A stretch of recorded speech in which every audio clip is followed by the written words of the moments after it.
Hey folks, and welcome back to another episode of GGS2 Case 4. We're here talking with Dr. Sith's daughter, Maria Goulinet, I believe? Yes, Goulinet. As you can see, she really wants to cut something open. But we're gonna try and avoid that now by talking with her. Anyway, let's do this. Estimated time of death. We've met once before, but we're defense attorneys. You're not dead. Beg your pardon? I can't see the screen. Gotta move the script a little bit. Mama's very strict about not letting me autopsy people who aren't dead. Right. Her mama is Dr. Sith, of course. I guess it'll be a while before she'll be interested in us, huh? A while? I guess she means until we're dead?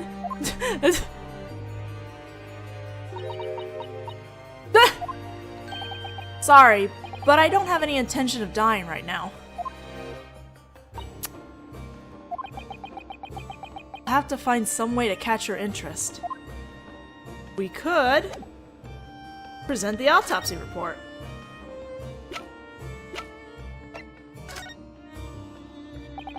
Dr. Goulinet, we came to ask you about this. He was such a good boy. Good? My lancer didn't snag once, and he didn't bleed much. The arrangement of his bones was easy on the eyes, and his muscles were in good condition. You can keep those sorts of details to yourself, thanks. There was one thing on about this record that we couldn't help wondering about. It's the fact that there was no estimated time of death.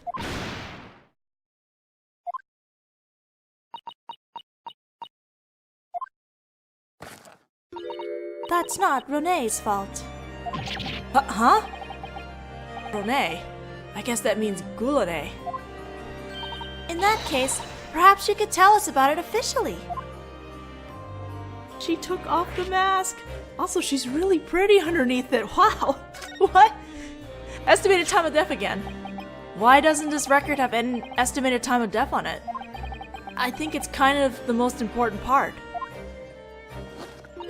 I was stopped, told not to write it. Huh? By who? Lord Vortex. The Chief Magistrate himself came to this room. Lord Vortex? He said it was obvious if you look at the evidence, like the gunshot, the witnesses testimony. That boy died at 5 p.m. on November 1st when the gunshot rang out. But the report does not even contain that time. Would that mean that there was a reason you couldn't write it?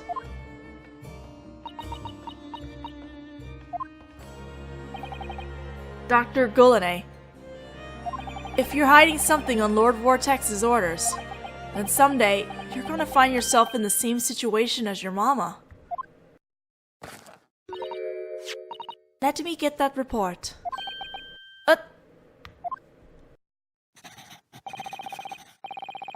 She's scribbling something down really forcefully.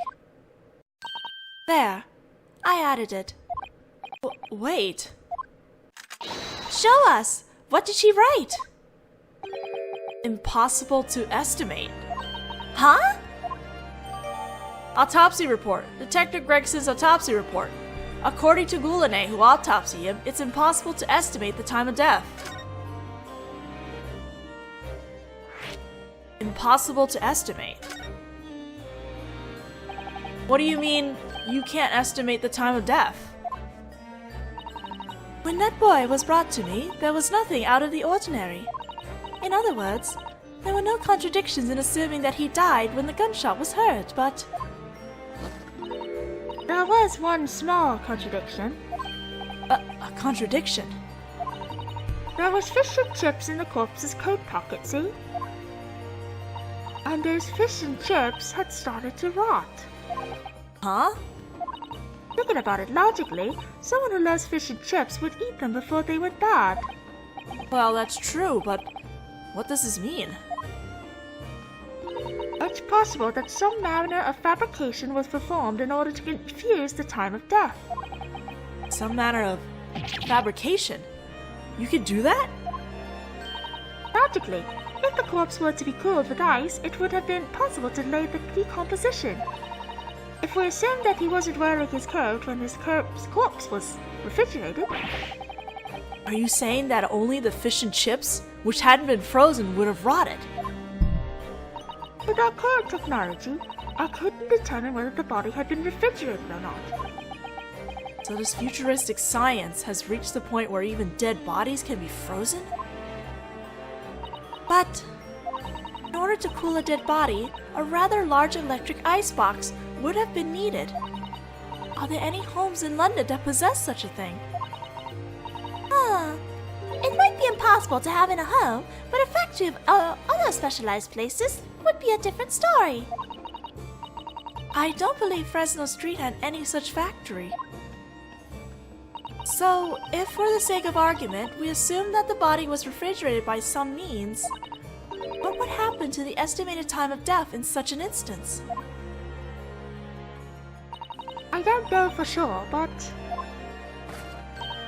It might have been changed by, at most, 1 day. 1 day? In other words, it would confirm your deduction, Naruhodō-sama. Detective Gregson-sama was killed 1 day earlier in a different location. Did you inform Lord Vortex of that possibility? He said that there were no such... No, he said that there were no such large electric iceboxes in the vicinity of the crime scene. Sorry. Pardon. Huh?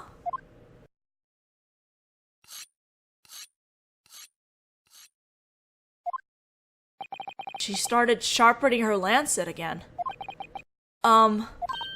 Later, this little guy was missing me terribly.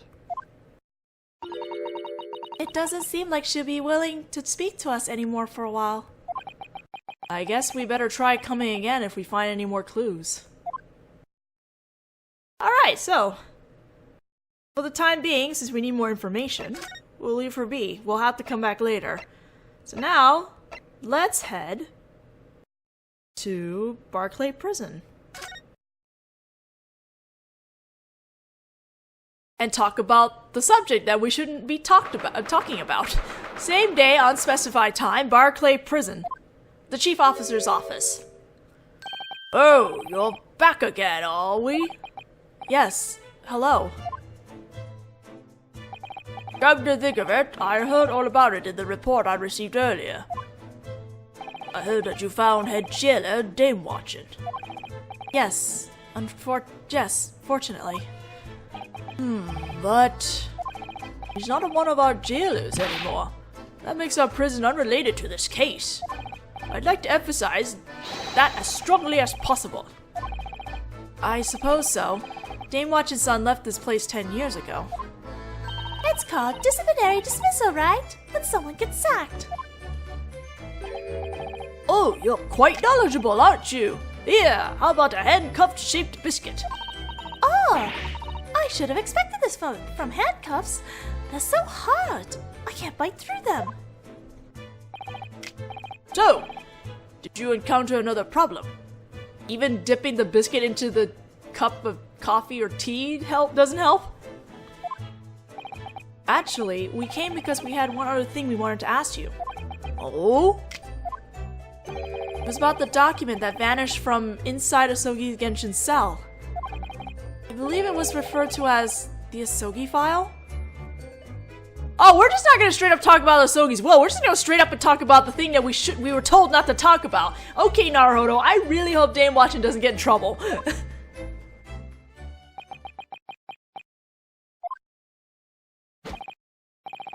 In any case, Barclay Prison has nothing to do with Detective Gregson's murder.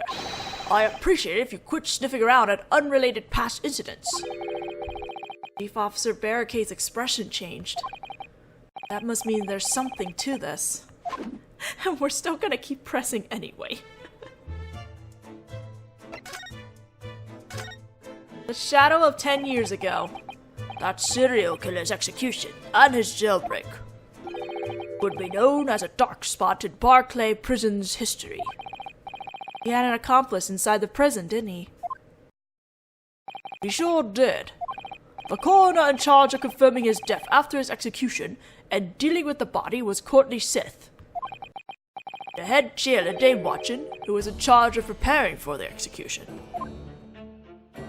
But Davy said he doesn't know anything about it. All bad adults say that. Now then, can I interest you in a handcuff-shaped biscuit? Oh, they're still so hard, I can't bite through them. She's gonna repeat that several times. So I'm gonna have to keep changing it so it doesn't sound so repetitive. At the time, Daemwatchon-sama was arbitrarily given his disciplinary dismissal. Heard that he, in the depths of despair, tried to jump out the window. I hate to say it, but that was just Daemwatchon's excuse. In my opinion, he was so shocked at having his crime found out that he tried to jump. I feel like that's another thing all bad adults would say.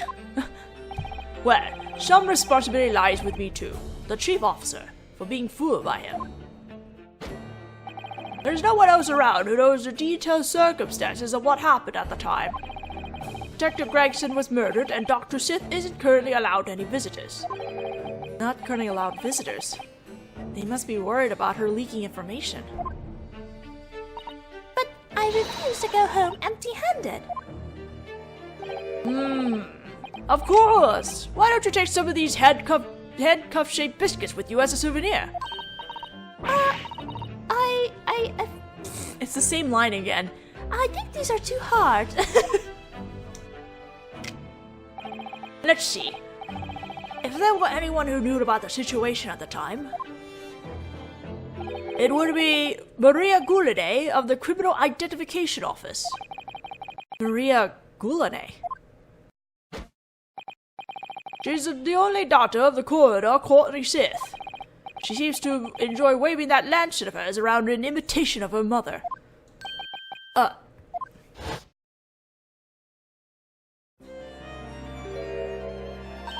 What are these, Mama? Whoa! What the heck? Wait, she just called her mama. I love the coroner's theme because it has to be the coroner's theme at this point because it's also playing for Maria Goulinet. I love this theme. Maria Goulinet, huh? I guess we should see about talking to her. Goulinet. So she's Dr. Sith's daughter, even though her last name is Goulinet? Their family seems to have some unusual circumstances. I don't know the details myself. I think that she would choose the same path after watching her mother labor over those murder victims. To be honest, it's a bit beyond me. I suppose that just goes to show how deeply she respects her mother. I believe I heard that she's the one in charge of Detective Gregson's autopsy. So she's the coroner who wrote this incomplete record? Apparently, she always loved hearing her mother talk about autopsies ever since she was just a young lass. I've even heard rumors that she grew up with funeral songs as her lullabies. In that case, maybe she heard about the autopsy 10 years ago. That seems quite possible. It was probably an unforgettable, important job for her as well. I guess we better go hear it straight from the horse's mouth. I understand. Thank you very much. In any case, for me, this is a very delayed hassle. The professor incident is over. The citizens of London have finally managed to forget about it. I wish you quit sniffing around the incident just for your own amusement. It's not for our own amusement. I'm very sorry I had to ask about something you prefer not to remember. I'd like to ask you not to return, if possible. Nope, too bad. The Asougi file, let's go. How on earth did you find out about that document? Even among those involved with the incident, there should be only a limited number of who knew about it. Well, I can't tell him it was Daemwatchon-san. Our information sources are a trade secret. We heard that the document was a will, and that the professor, well, in other words, Asougi Genshin, wrote it.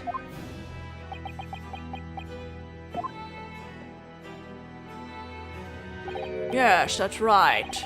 You're very well informed. What's this? He admitted it very easily all of a sudden. We also heard that it vanished from his cell after his execution. No, that's not true. There seems to be some misunderstanding here.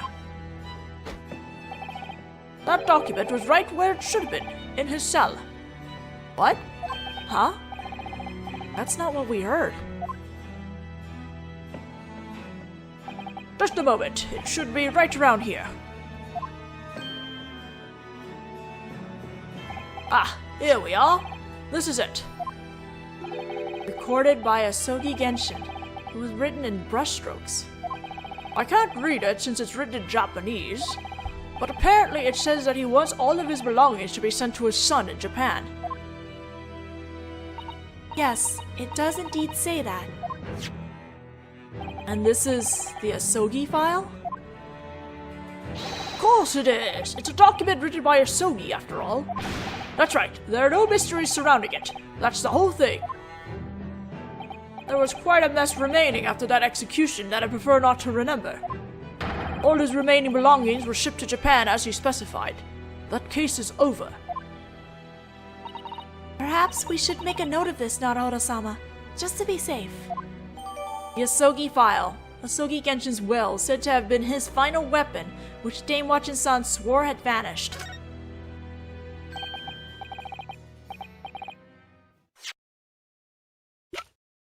Holy shit, that just filled a page.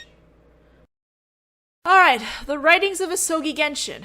I, Asougi Genshin, hereby request that all items I obtained in London, as well as all my other belongings, be sent to my son, Asougi Kazuma, in the great Japanese Empire. Though it fills me with sorrow to lose my life in this distant foreign land, without meeting my family again, I have no words of regret about the path I have chosen. May I just say one thing, Mr. Naruhodō? Sure. That document has nothing to do with the case at hand. I ask that you keep as quiet about it as possible. No, actually. This isn't so much a request as a demand from our nation.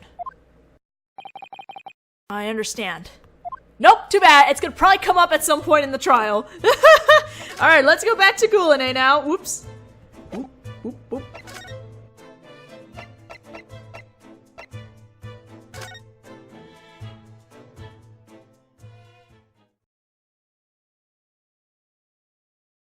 Same day, unspecified time, the forensic pathology lab.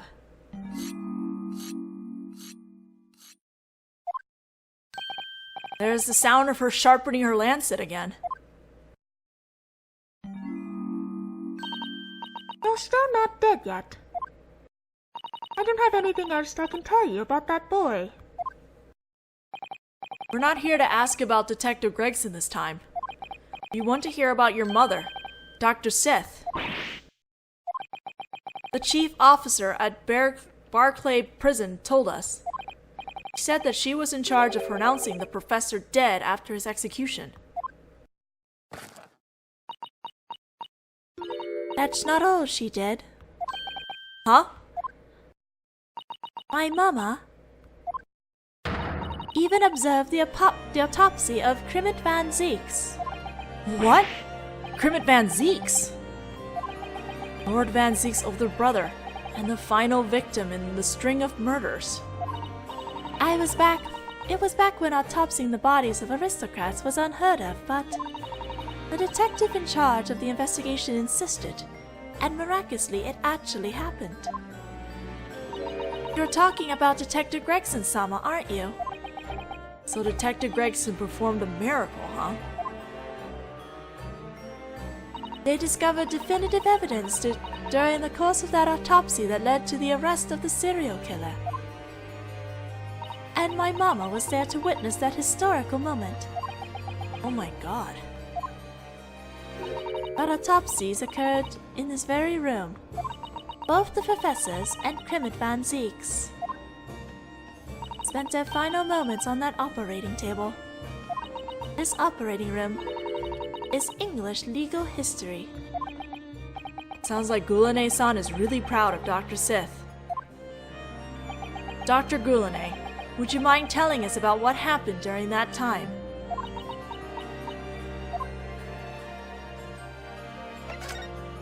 Confirmation of death. The professor's execution was my mama's biggest job. She stood witness to the execution at Barclay Prison's gallows, pronounced him dead, and signed off on the execution.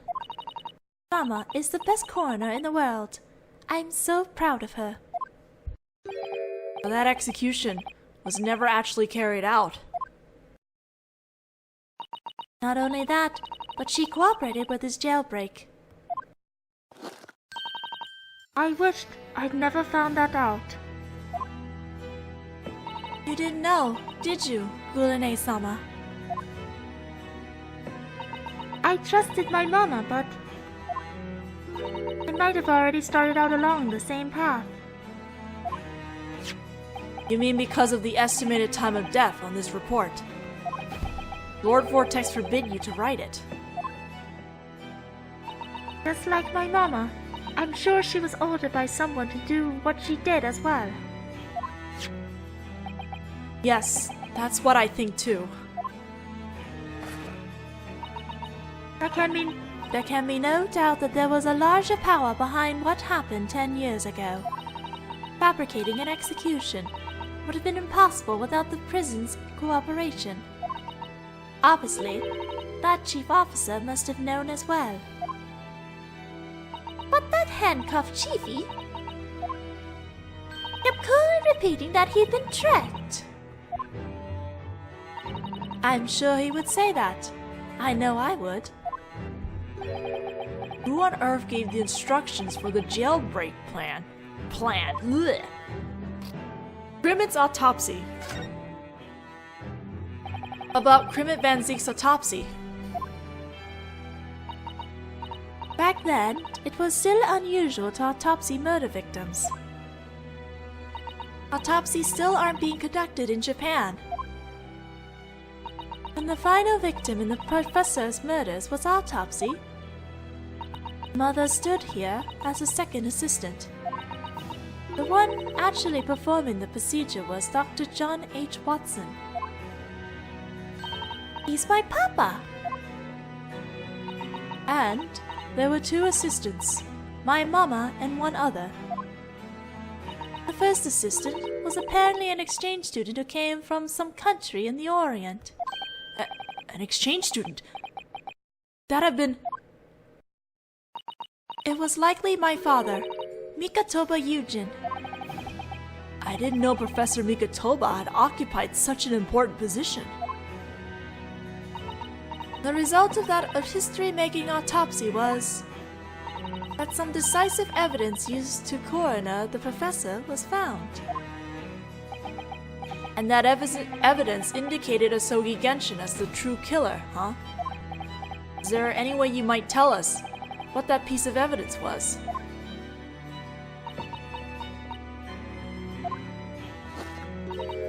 Would you like to see the record with your own two eyes?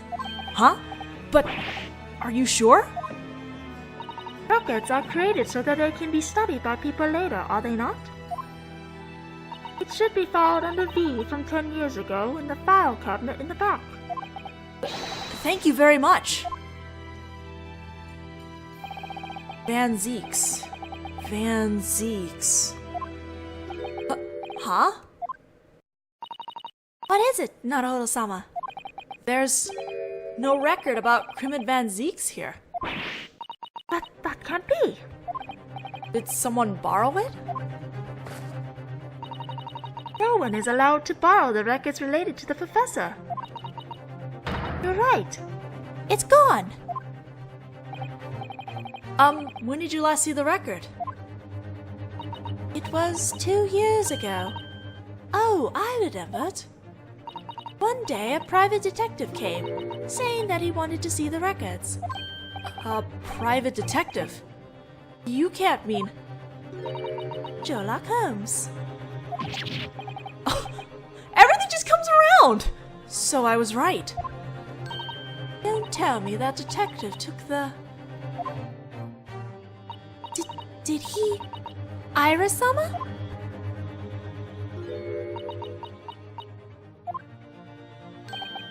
Iris-chan?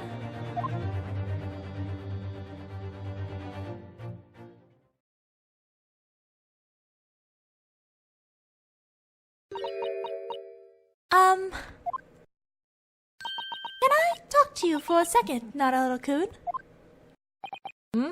What is it, Iris-chan? I actually just remembered some very important business I have to attend to. So I better hurry home. Really? That certainly is sudden. In that case, allow us to accompany...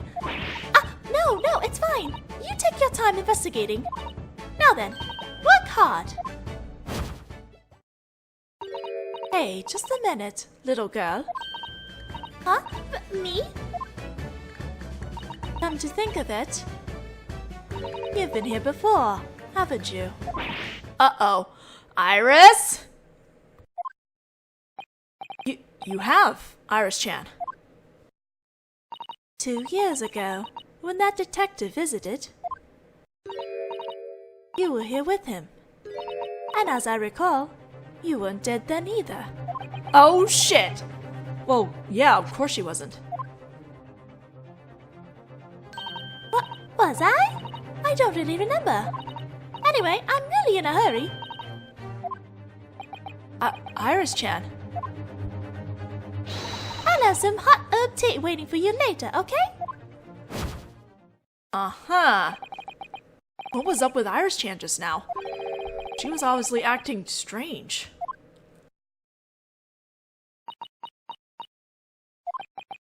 Anyway, we'll be going now too. It's been a while since I last talked to anyone. It was fun. That smile! Next time you visit, make sure it's as a murder victim, okay? I can't promise that. I can't help wondering about Lord Crimmin Van Zeek's missing record, but I think we managed to hear all the information we came to ask about. Alright, we're really short on time, but I want to go ahead and start the next scene a little bit. So we're gonna go ahead and go back to Baker Street. Or, not Baker Street, I guess we're going to Fresno Street. Interesting. Oh, we're heading back to Baker Street.